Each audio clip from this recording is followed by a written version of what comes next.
Welcome, everybody. This is December 18th, 2024. This is the last session of the fifth year of Living Between Worlds, a series of conversations for possibility, exploring together the experience of living between worlds. If there's any doubt that that's what we're doing, we know that now. Living between worlds with grace and dignity and power. We are about 4.5 weeks from a moment in history. The worlds that have been changing these past month or so will change formally. We'll see what happens to the 250-year project that is the United States of America. We'll see what happens to 50 years of social progress that most of us have lived through and perhaps taken for granted. And we'll now find that we cannot take for granted. So today we wanted to explore this moment, these times, how we are doing, what we're doing, how we're orienting ourselves to this moment.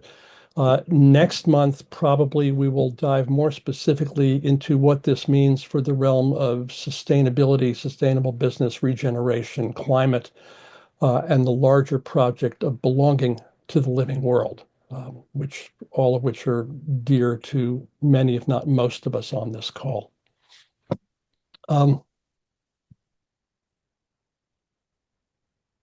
This morning, I was in a study group reading the teachings of a guy named Kalman Kalanimus Shapira. He was the rabbi of the Warsaw Ghetto 42 years ago. In January of 1942, the Nazis began closing the game down, closing Jewish shops.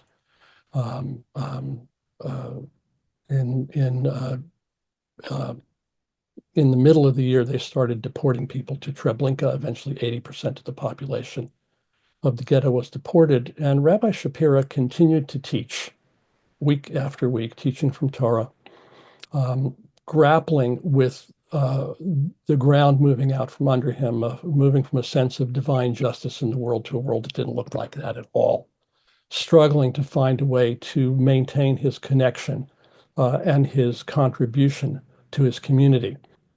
He declined several times offers of being rescued and evacuated and taken out of the country because he felt a commitment to his community. In the teaching we were reading today, he talked about the challenge of generating grace, of not just being uplifted when you have a divine intervention or some blessing from outside of yourself, but the challenge of finding resources, resourcing yourself in the face of enormous challenge. Kevin Jones, who's often one of our participants here, I think is not with us today, lives in Western North Carolina in the area of Asheville, the Swananoa River Valley, which is, as you know, was devastated by floods. Just recently, people complained at them, like, why did you move there if it's hurricane zone? Well, it's like 300 miles from the ocean, 3,000 feet elevation. It's not hurricane zone. So it's the world that's turning on its head that we're in. And Kevin observed that in the face of the massive disruption, loss of power, loss of water, loss of sanitation, loss of transportation, loss of communications, there was a remarkable experience of the community pulling together, providing services that FEMA couldn't provide. By the way, FEMA was not absent, as some news people reported. It was quite present. But the community, voluntary collaborative association, was able to do things that FEMA couldn't do. And Kevin has reported a great sense of blessing in being there in that disaster. In fact, it was even joked about developing a disaster tourism industry, so people could come and visit and see what was possible in community. And that's kind of the direction that we want to go today, looking at us here and now in this time. In this time when there is, for many people, a mood of what I'd call premature surrender, a despair that is partly based on personal interpretation of what we are seeing around us, partly a despair that is to my mind, very intentionally manufactured, generated for us by the media as willing accomplices to more purposeful political despair generators to propagate a sense of helplessness. In the realm of sustainability, there's been very selective reporting. Many of you I know have seen the reports of backsliding on ESG and climate commitments, companies who are either shutting down diversity programs or restating their climate goals. And that's all the news. But as someone posted just a couple of days ago, 450 out of the Fortune 500 have not done that. That seems to not be news. Quiet, continuing, staying the course, doing the work is not the kind of stuff that garners headlines in the land of if it bleeds, it leads. And there's good news in the mix here. The Montana Supreme Court just, I think this morning or maybe yesterday, held that the state constitution, Montana, right? Red state, conservative state constitution protects the right to a stable climate system and struck down a state law that barred consideration of greenhouse gas emissions when permitting new fossil fuel projects. So the news is a mix, and it's important that we pay attention to what we pay attention to, and understand our sources and where we're turning our attention. Joel McCower just published a survey of sustainability professionals, kind of where we are in this moment. Only 8% are folding. 92% are with varying degrees of stress and enthusiasm staying the course. I got a remarkable letter last week from a colleague of mine who's a senior sustainability executive at a very large international company, really in considerable pain, not just at the shifting landscape of strategy, but the message that he was getting loud and clear, as well as subtly, to not engage in politics. And I asked him if they told him what politics was, and he said, no, they didn't.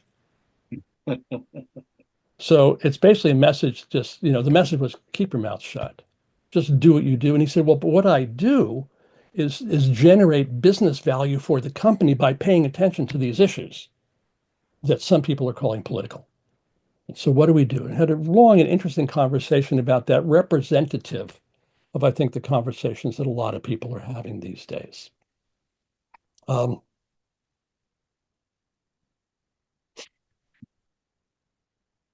The Sarah Severn, who used to lead sustainability at Nike some years ago, used to talk about the story of the Shambhala warrior, the myth of the Shambhala warrior, something in the Tibetan Buddhist legend, of the warrior who invisibly embeds themselves in the palace.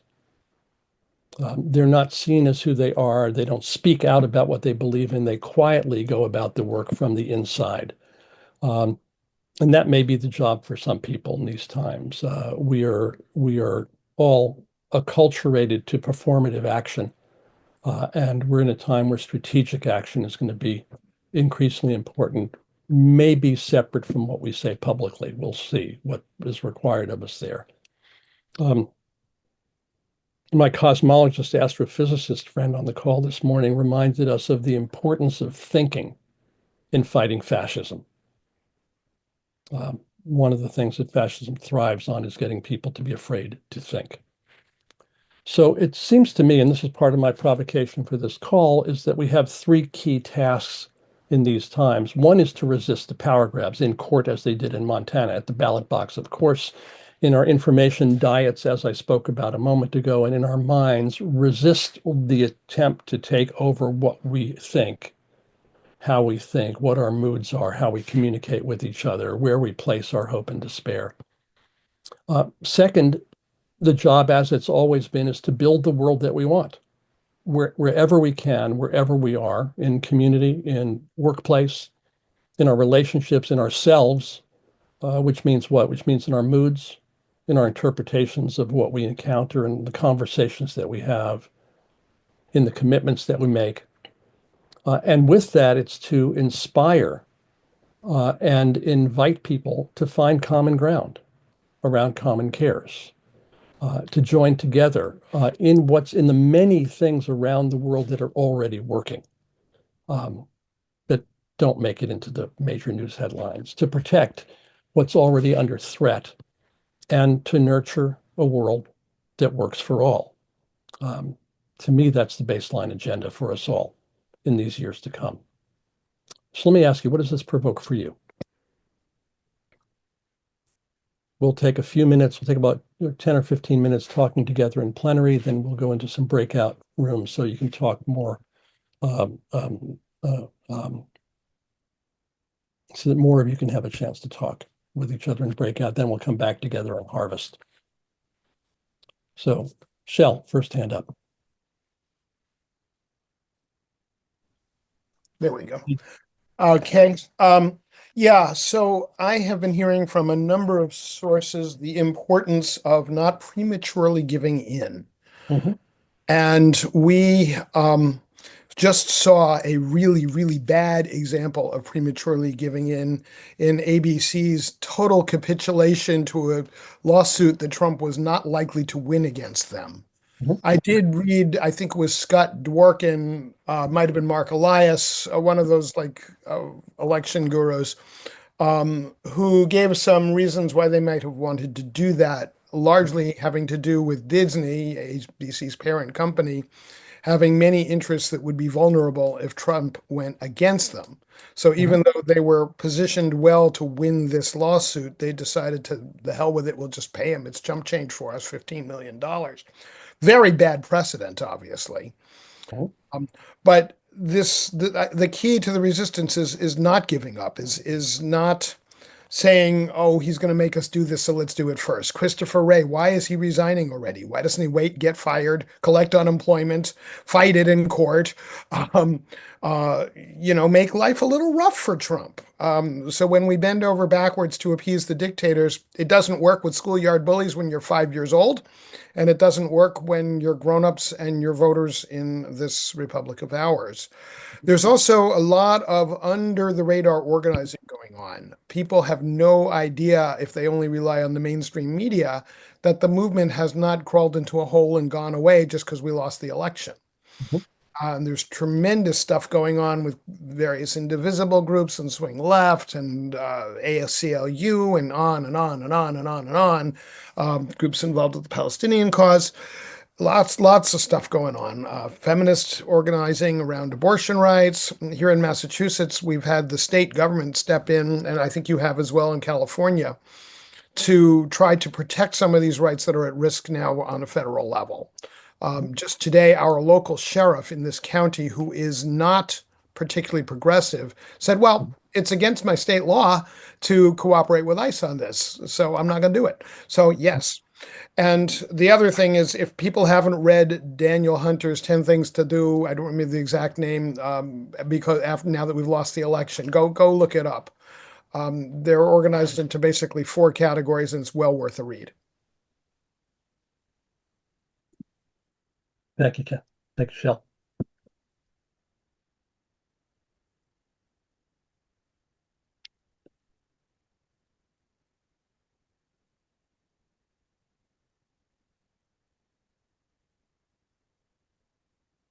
You may not have answers, but maybe tell us something about your mood in this moment. How are you navigating? George, and then David. I've been through this before, and so have most of you. The 1980 election, Reagan. This feels very much like that. The 1979 energy plan of Carter called for 20% of our energy from renewables by the year 2000, and a variety of other things, some good, some bad. Some good was he was also talking about insulating homes to higher standards, 90% of them by the year 1986. So when Reagan got elected, all of that stopped. Dead, right in its tracks. And we went through that. We don't have, I believe that because of that, Reagan killed us in terms of climate, among other things. And of course, with Trump, we don't have 30 years left to waste. We don't have a day left to waste. However, my reaction this time around is very different than in 1980. My reaction this time is get to work. And for me, a certain amount of things are breaking open now in ways that they haven't for the last 5 or 6 years. Whether anything comes of that is another question. But for me, this feels like adding iron, right? Adding more to what I already feel. And to make it fiercer to do what I need to do to continue my job. Right? George, can you any perspective on why your reaction is different this time than that time? I think it's experience. I also, over the last few years, and also because of my character, I've always been more interested in direct action than in legislation, regulation, politics. And if you know the book Democracy in America, ? By Page and Gillens, there's a 20-year study from about 1980 to the year 2000 of nearly 2,000 public policy proposals. And what they discovered was that you can have a public opinion of over 90% for a public policy, and that policy will get enacted 60% of the time. Maybe. Right? So there has to be something different from electoral policy, from electoral politics. And some of that is the community that your friend found in North Carolina in response to devastation, which is what normally happens, as we all know from Rebecca Solnit's book. But we need that kind of mutual aid. We need those kinds of organizations. And to focus only on Trump, to focus only on electoral politics, to focus only on what the media is doing and telling, to me seems to be a dead end. Do your work. Do your work as well as you can. Reach out to others. One of the things that I did since the election is calling friends and checking in. Has nothing to do with politics, has nothing to do with advancing any kind of idea. It's just, how are you feeling? Here I am. If you need me, this is where I'll be. Right? To do those kinds of things together, that seems to me to be the difference now. Very good. Thank you, George. One thing that strikes me in the resonance of these elections, I remember coming back after a day of doing get out the vote work on election day in 1980, and coming back to headquarters where people were in despair at the landslide, at the Reagan landslide. And something seemed off to me, and I found an old desktop calculator, plug-in Monroe desktop calculator, and ran the numbers and realized that the landslide was 17% of the eligible voters. And I thought that was awfully interesting. Clearly a victory, but hardly a landslide, hardly a mandate. The other thing similar to what you're pointing to is that the work on the ground didn't stop. California continued. California was 10 years into its energy initiatives and continues to this day. Massachusetts, New York, and others, cities around the country, grassroots organizations, all that there. Different context, different capacity. It took a while after the shock of the election to regroup and refocus. I particularly appreciate what you said about the deep value and power of the personal connection, about staying connected to each other in a world that is trying to atomize us. So thank you, David and Jan. I'm less activist and less connected to activist communities than you guys. Pardon me, I've been ill. And And I'm most surprised by an extraordinary reluctance in a mostly sort of suburban upper middle class milieu of people even willing to think or entertain the hypothesis that like Orban 2.0 is the game plan, and that to actually take seriously that there are very plausible risks of severe destructive action against our institutions beginning January 20th at noon. And that lack of thinking seems to be not so much engineered, and I'm really curious about your comments, as some kind of echo of the response of like Hakeem Jeffries saying, well, we're not going to be loud right now. We're going to see what happens. So there's but I'm very disturbed by how stupid social media discussions have been, and also um, conversations I've had with like my partner's friends and associates in suburban East Bay. So that's just sort of checking in from the field from the citizens group here.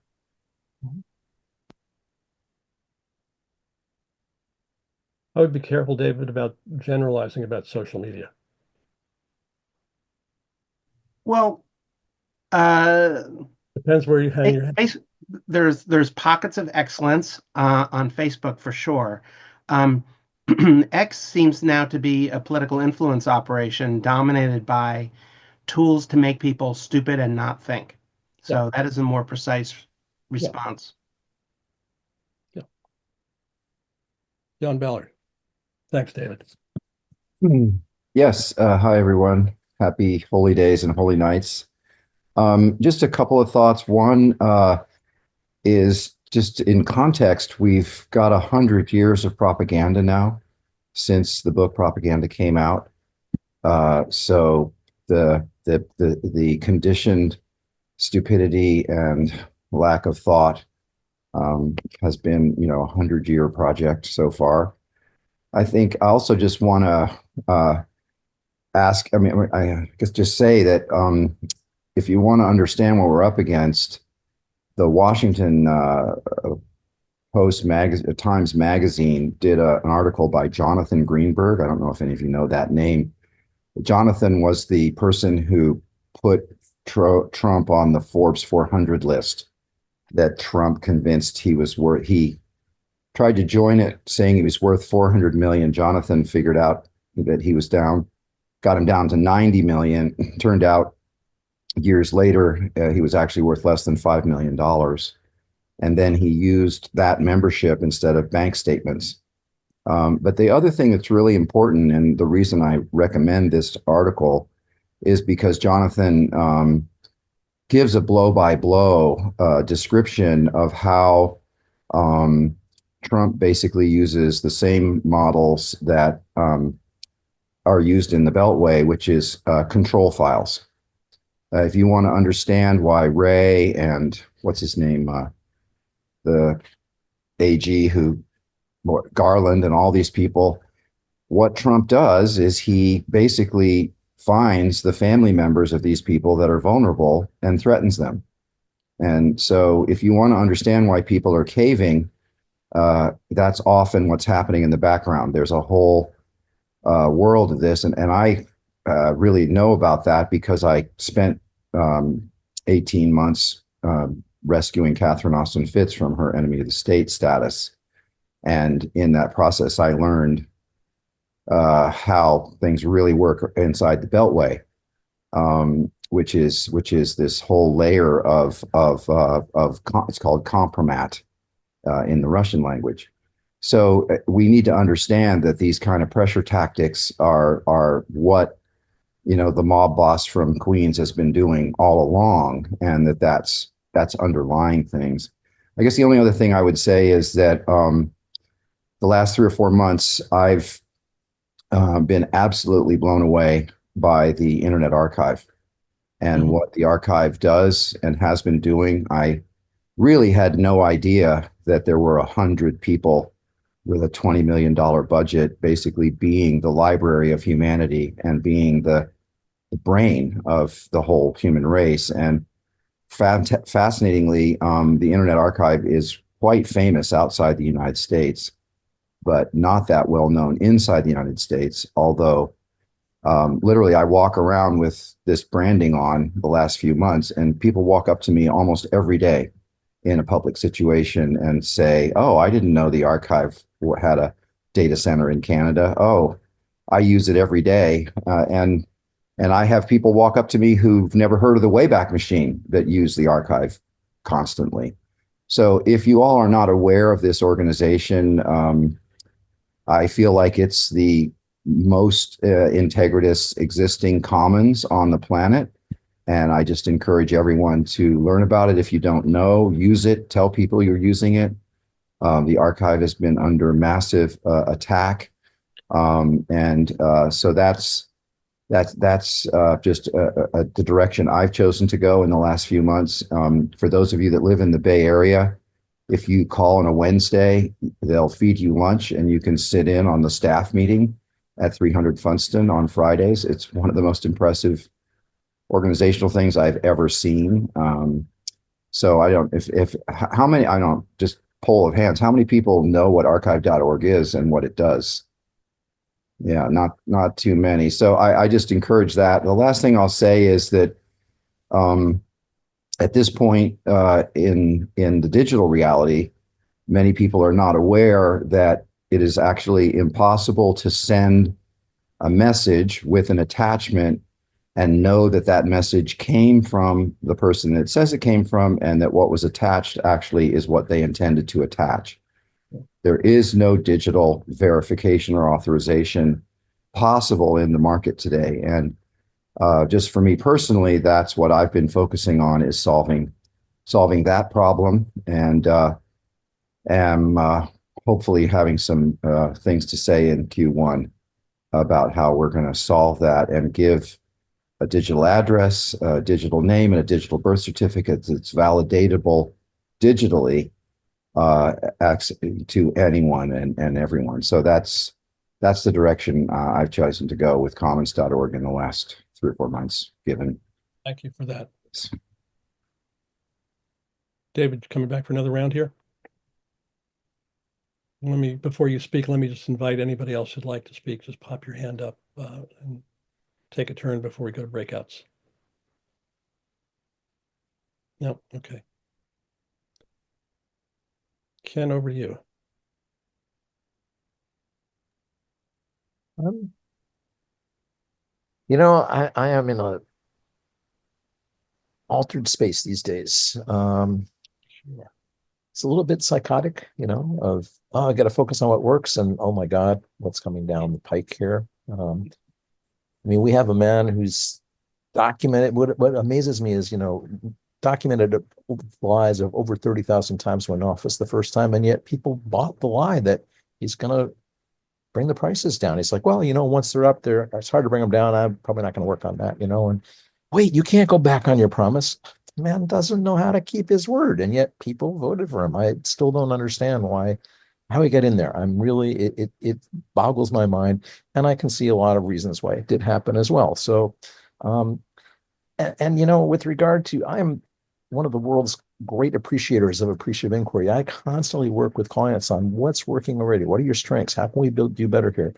But I think we all need to take a very hard look at ourselves and what's happening on the planet right now and say, the billionaires have won. They are controlling all the big levers of power. And we now have people in there who do not give a shit about anything.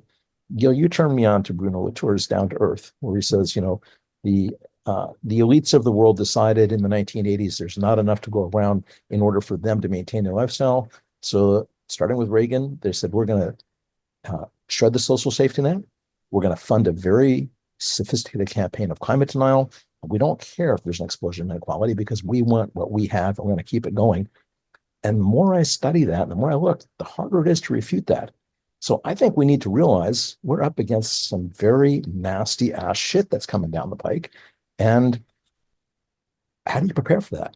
I posted a Jonathan Haidt article from a couple of years ago in the Atlantic called Why the Last 10 Years Have Been Uniquely Stupid, which breaks down what's happened it to social media and why things have gone the way they are. So I'm like connecting with people. I'm, as George said, I'm talking to people. I'm not spending I've resigned from social media except LinkedIn, and I go on there maybe a couple times a week.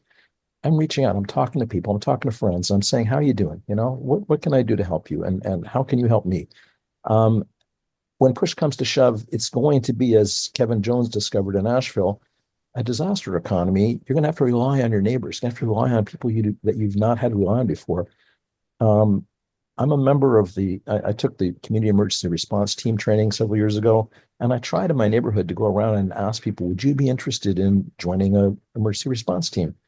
And I had doors slammed on the face. I don't want to talk. I don't want to talk to anybody, Well, I live in earthquake country. I may have to come and pull you out of your wrecked house. Don't you want to know who I am? So community building to me seems to be a core theme for what's coming on the next few years, and working locally. And I can have the most influence locally. I know my politicians. I go to city council meetings. I know a lot of people here. So I work with them, and I'm like, what are you going to do? And they're like, we're going to work as hard as we can on local level, and we really don't have a lot of influence at the federal level. So that's where we're going to focus. And when I'm practicing the serenity prayer a lot. What are the things I can change? What do I have to accept that I can't change? And how do I know the difference? And then working on what can I actually do? So that's just where I am these days. That's my mood. And I don't know if that's the best strategy. It's certainly not a grand strategy for fixing things, but it's what I have available to me. So with that in mind, let's go into breakouts. Let me just add one amendment, Ken, to what you said. The billionaires have won for now. If we look at the sweep of human history, we see that none of these victories are permanent. Tides change, power topples. We don't know how long. We don't know how much damage is to be done. But I want to be careful about the billionaires have won, therefore surrender, which is actually not what you said. You said, therefore, let's focus. I didn't say surrender. I just said prepare, strategize. How are you going to handle what's coming? Don't surrender by any means. So the questions we want to invite you to discuss in the breakout are, what's your stance now and your strategy for coping and for contributing, as several of the people who spoke already have said. What's important in the groups that you're involved in, whether formal groups or informal groups of relationship? Where do you go for support for yourself? What can you contribute to the people you have associations with?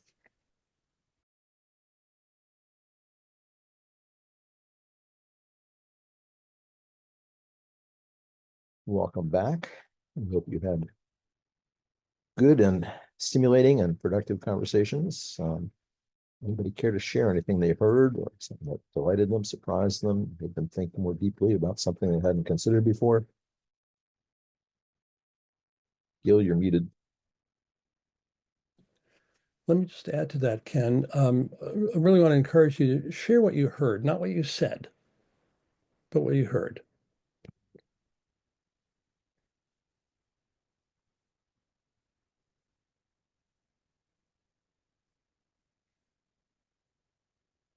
Joe? Well, I heard Joni talk about living in a purple area of a red state and looking for shared values. And I think that's something that we can all benefit from figuring out how to do. Thank you. David? I think both breakouts I was in, the other 5 people were all focused on local things that they can see and do in person for the most part, and a certain lack of venturesomeness about how coordination across larger geographies might be a good use of their time at this point in their lives. And we're talking about reporting, but I couldn't but think of the concept that I learned from Michael Lerner of surplus powerlessness. You want to share just a line or two about what that is? Well, you'll hear it in different forms, but it's basically that it serves the interests of the powerful of a system for everyone to think that they have even less power than they do. But we're in fact in a democratic republic. There are plenty of examples of, incredibly insistent minority movements. Best case would be anti-abortion rights, doing a long, long fight and basically winning through determination and completely owning the limited power that they have. Thank you. George. There's also pluralistic ignorance. The idea that you're the only one who holds that opinion when actually there are a lot of people around you that agree with you that you don't know about. So that sort of dovetails. The thing that I heard was how many people are involved in emergency and disaster response, getting ready. Yeah, Brad, and Ken talked about it as well. And I think that's very important, especially when you start doing that within the context of how do we mitigate and adapt to climate. And there are many, many practical and profitable things that people can do in order to carry that forward. One of which is having people surface their assumptions. I've talked to people who say, well, I only need water for 2 or 3 days because then they're going to come around with water trucks, right? And it's like, I live in Marin County. It's huge. It's a tinderbox. And we have a lot of little narrow roads up mountainsides where as soon as somebody panics and drives into a ditch, everybody behind them is blocked. A fire starting at 101 can reach the top of Mount Tam in 45 minutes if the wind conditions are right. So that means a whole lot of people are going to have to shelter in place. They're not prepared for that. People don't have the supplies they need. And they think, oh, well, they're going to come for me in a couple of days. No, they will not. You're on your own. You talk to fire chiefs around here, they're like, make sure you have 2 weeks worth of water. You're Right. on your own. So that's one of the basic things you can do is get 2 weeks worth of water and 2 weeks worth of food. And then you have a little bit of a cushion. It's not enough, but it'll be enough to at least see you through. And if you How much is that for one person? How much is 2 weeks of water for one person? Consider 2 gallons per person per day, and that means not bathing. That's basically cooking and drinking. Okay. You want people in Western North Carolina were still getting water packed in by mule train a couple weeks ago, 2 months after. So, one of the things we have is we have a neighborhood association that's got a bunch of shared stuff. We have a shed in the local park with a bunch of generators, with blankets, with, water, not food, but, set up little co-ops with people, get a bunch of households together and make sure when you buy your emergency food, you put some stuff in there you want to eat. You're going to get tired of sardines and pasta really fast. So get some chocolate in there, have a few things. You're like, okay, tonight we're going to actually have something really good, right? Because it's going to get very boring if you're eating the same old stuff every day for a month. But boring is better than starving. Boring is better than starving. You'd be surprised how long you can go without food, but water is key. Water. You can go 10 days without food, but water, you're gonna need that within 2 days for sure. 2 to 3. Yeah. Brad? Yeah. So in our group, David had sort of recapitulated things at the end or synopsized, and he said something about a feeling of resignation. And I didn't have time to respond to that because I needed to look up the definition of resignation to make sure I understood exactly what that meant. Number one, an act of retiring or giving up a position, but the one I think he was referring to. Number two definition, the acceptance of something undesirable but inevitable. And I'd have to say, David, I'm not resigned. Yes, undesirable, I don't like it, but it's not inevitable that everything that Trump said he's going to do is actually going to happen. In fact, if you want to be really rosy about stuff, I see a resurgence of 60s style, protests. People in the street who never were in the street before. My daughter, 32-year-old daughter, who's never done a whole bunch of political stuff, even though her mom and I are very 60s hippies, she might get involved in that kind of putting your body out there like she's never had to do before, because in my opinion, it's the young people that are going to start to have to make the difference here. Us old folks, and there's older folks, and quite a few of us on this call, we've been trying for 30, 40, 50 years, and look where it's got us. So maybe we're not doing it right. Maybe there's other ways that will emerge out of what's happened. Maybe getting Trump elected is the best thing that could have happened, because it will spur so many new people to realize what a jerk the guy is. And finally, their eyes will open and they'll go, oh my God, I can't believe I actually voted for that guy. I had the wool over my eyes. It's been removed. And now I see things different. Who knows? So inevitable? Nah, nothing in my opinion is inevitable. I like to think that I'm going to wake up every morning when my alarm goes off, but it's not inevitable. Thanks, Brad. Yeah, Hold you on, said please. something- Yeah, go ahead, Gil. Can I just jump in loud for a second before you speak? Is that okay? I think what you said is really important, Brad, because the mood of resignation that you're talking about is not just the the feeling. It's not just about something that is what you said, undesirable and inevitable. It's saying that something is undesirable. It's believing that it is inevitable. That's what resignation is.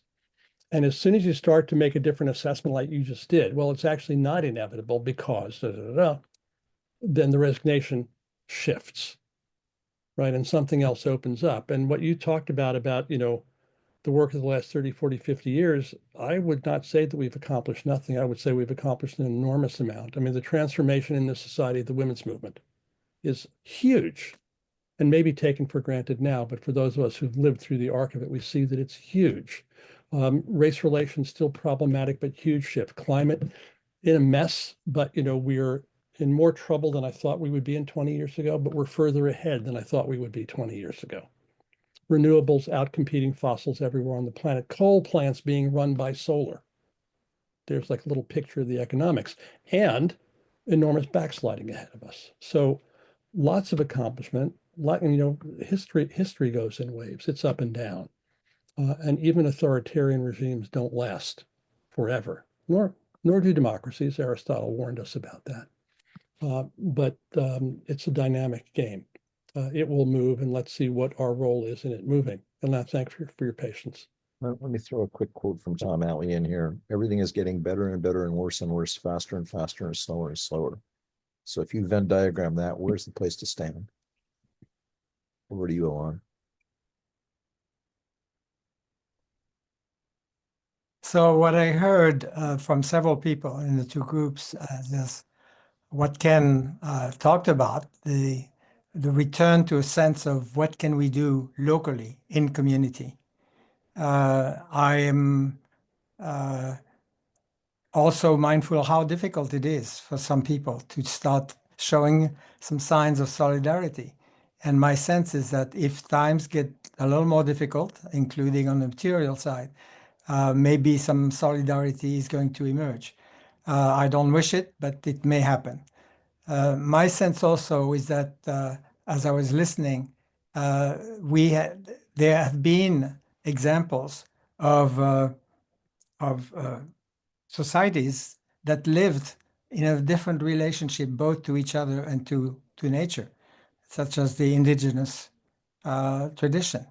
So how can we rediscover a sense of kinship, both around us in the nature we live in and with the other people? And my sense is that we probably needed this period coming up to shake us up more. And it's going to be very costly and very painful.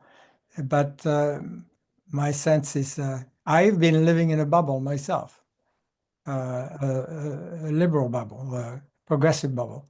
And I'm going to try to connect with people in Portland who are thinking differently and viewing things differently. And that requires an effort.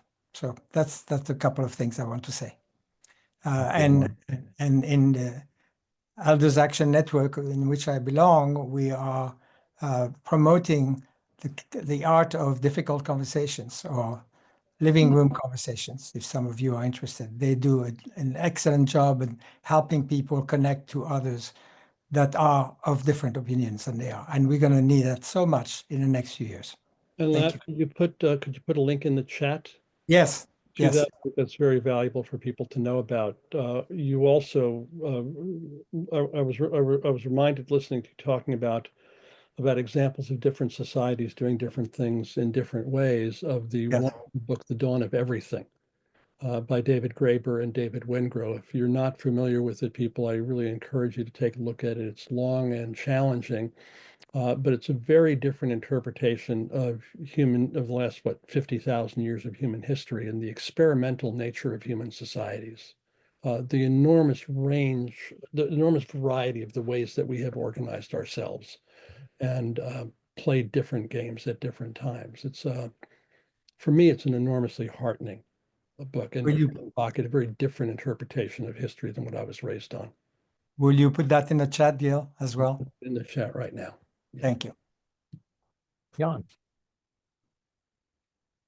Yeah, two things come up. Thanks for everybody's thoughtfulness. One is that I'm reminded that in the organic learning process, regression is always a part of it.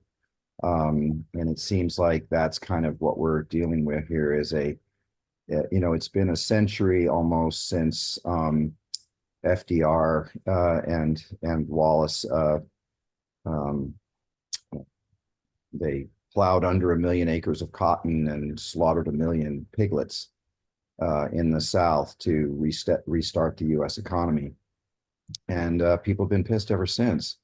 So we're seeing this back and forth, but the regression is critical to the full learning getting instantiated. It seems like. Anyway, the thing that I wanted to say that I haven't heard yet today, which I think is crucial, is the whole notion of how we move from silos by age into multi-generational circumstances. And I'll just share for myself personally, I've actually found a couple of people to work for. One of them's 25, the other's 32. And I am on the steepest learning curve of my life from an emotional literacy point of view. And I'm just personally, as a 70-year-old, sort of classic WASP person who I grew up outside the US, which gave me some advantage. I am just so impressed and amazed by the emotional literacy and just the way that people in their 20s and 30s are interacting with the world. And I'm restarting therapy. I'm doing a bunch of things to actually be able to be a part of that and really function in a multi-generational context, which, if you look into any workplace, the siloing of people by age and their worldviews is pretty horrific. And I think it's an underlying pattern here that we tend to talk to people who are more in our range. And I just encourage all of you to get connected with 18-year-olds and 25-year-olds and people in their early 30s, because they're really in a whole nother place that I want to get into. And I'm giving myself 6 months or a year to kind of catch up, if you will.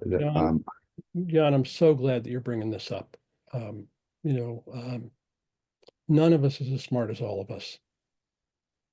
And it's not just the divisions that you're talking about, but you see it in the social media. You see how much we're being divided by age. You blame it on the boomers, blame it on the millennials, blame it on blame it on the people who are not like you, who are going through the same stuff that you're going through. Because if you shared that you were going through the same stuff, you might be a different kind of political force than if you're divided at each other's throats. Older people are more powerful, but it's not all of the boomers who are more powerful. It's a very small subset. Right. Political power, economic power, and so forth. Most are in the same mess as everybody else. And so careful for the game. The opportunity to be with others is huge, and to find common cares and concerns and different interpretations about the same stuff. I think we talked last time about how AOC discovered there were people who voted for her in her district who voted for Trump. And she was astonished Yeah. But she didn't stay astonished. She went out and had conversation with them to learn about what they did and why and how they interpreted things. And these were not, you might expect, knee-jerk, racist, misogynist responses. These were not that. Yeah. They're thoughtful people who cared about people and their families and had different ways that they saw the game playing. The Yeah. conversations were rich and powerful and Well, open. I'll just wrap up by saying that I've been really sort of perversely enjoying feeling like the youngest person when I'm interacting with someone who's a third my age, Hmm. and just really appreciating how these younger generations are mature in a way that I'm not yet and want to be. Yeah. Joe, Thank you. before you go, I just want to throw a little thing out to the group. I know we have a few people who are not based in the US here, and this is a pretty US centric call so far. So I invite you, when Shell is done, to please speak up and throw your perspective in so we can get to know what's happening. People who are looking from the outside, if you don't mind doing that, please. Shell, please. Yeah, I want to echo what Jan said. I have always in my life had intergenerational friendships. I actually was friends with Dave Dellinger and some other prominent peace activists who were 20 to 40 years older than me. Now that I'm almost 68, I have friends in their 20s and 30s. And my friends who were 20 years older than me have mostly passed on, but I did have a couple who made it to 100. And I think it's important to get out of other kinds of silos. As a Jew, I have participated in dialogue groups with Muslims and Arabs on Middle East issues. As a white person, as a male, as a person who identifies as LGBT, but who from the surface looks to be a typical heterosexual, I'm always looking for ways to have conversations with people who are not in the same set of boxes that I am. I am in the two activist groups where I'm really involved. One is Clamshell Alliance, the old anti-nuke group from the 70s. We're back. And the other is a group called Jewish Activists for Immigration Justice. I'm one of the youngest people. And in JAGE, the only one younger is my wife, who is 6 months younger than me. And we've not had much success reaching out to the younger people. Clam is a little bit more diversified, but still most people are in their 70s. And it would be good to break out of that mold, especially as the people who were a generation or two ahead are dying off. So we have to look the other direction right now. Thank you. So any non-US based folks want to speak up? You don't have to, but it'd just be lovely to hear a perspective. Please, Michael. No man is an island, but every community is essentially an island. We're all in little isolations. So those of us who are outside America, USA, feel like we're outside there, just like we're outside that, and we're outside the other, and we're outside everything. Because it's always about inner and outer, right? What is my affiliation, my association? What can I rely upon that hopefully goes beyond the social identity, the learned experience, the extended family? We've got to come together in numbers of thousands rather than numbers of hundreds.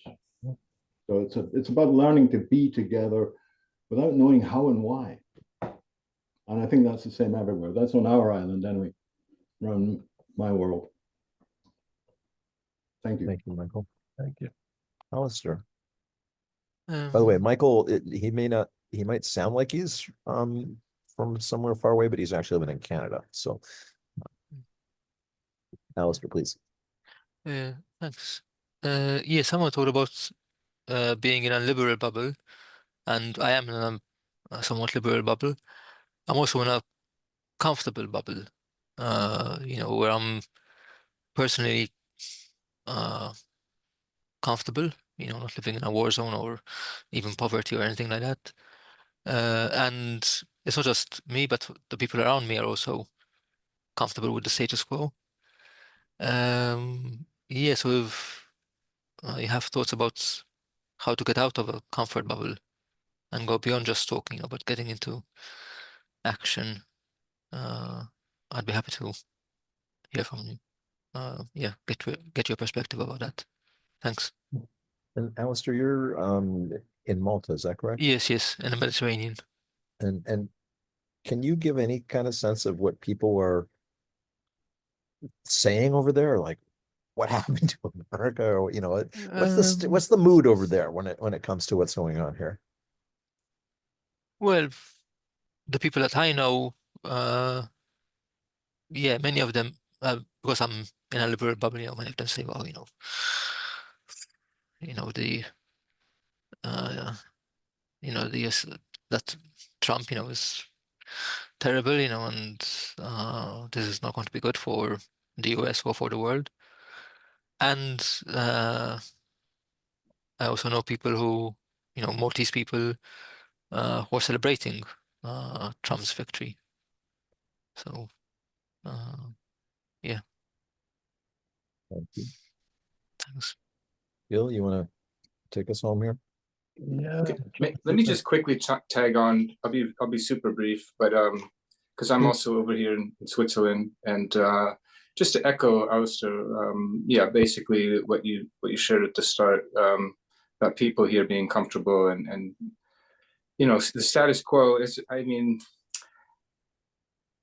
I don't want to go too long here, but I mean, Switzerland is in Europe, but not part of the EU. So, and I'm also not a voter here, so I don't follow so closely the local politics. But we are sort of more literally in the shadow of some things brewing further east. And I just, I thought to bring in within the last 6 months or a year, this just appeared in the mail and in my post box, and it's iodine tablets, just in case of emergency. And there was not really any much more communication. There's a kind of instruction sheet, but nowhere's really, we got the mountains here, and maybe we won't deal with sort of the rising waters or the glaciers are melting here. Anyway, I'm going to yield the floor, but I just wanted to bring in a few things from where I am. Thanks, Cheers. Charles. Good to see you. Thank you. I don't have a tidy ribbon and a bow to wrap this up with. I have real gratitude for this last round of conversation and what you've all shared about what you've heard, and the perspectives that reflects for me. And there's a lot. I want to go back and listen to this recording because there's a lot to harvest here. Just looking at my notes, some things that jump out, listening for shared values, getting beyond the bubbles and the islands that we're in. Very present question for me as somebody who lives in a bubble, in a bubble, in a bubble. And so I make efforts to listen beyond that, not just as reconnaissance, but also to open up the possibility of actually being affected and changed, which is scary.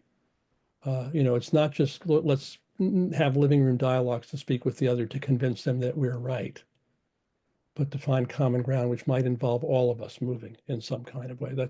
For me, it's a scary and uncomfortable and intriguing thought. A number of you have talked about the importance of local action, local solidarity, local care, which, whatever your interpretation of what the political landscape looks like, is not a terrible idea. Here in the San Francisco Bay Area, we know to be prepared for earthquakes, although most of us are not. 2%, according to the Red Cross. In a situation where the risk is clear and the strategies are absolutely clear, 2% ready. That's not even counting the tornado warning that we got last week and the tsunami warning that we got the week before that. So there's that. George has often talked about civil defense. I noticed, you may have seen in the chat, George talked about, from a martial arts perspective, resistance may not be the right word because resistance doesn't get you to safety. But neither does passivity. There's a dynamic non-resistance. It's not a surrender non-resistance. It's not a passive non-resistance, but it's not feeding the conflict head on. Although, there may be times where we need to gird our loins in the next couple of years and have difficult conversations and difficult places to place our bodies.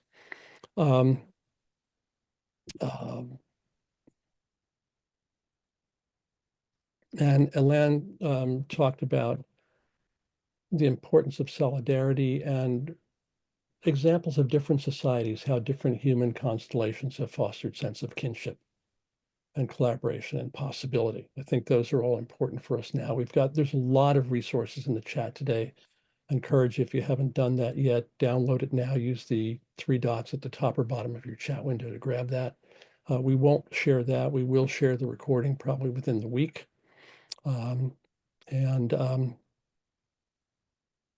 That's it. We will be back a month from today, 3rd Wednesday of every month at noon Pacific time. That's January 8th.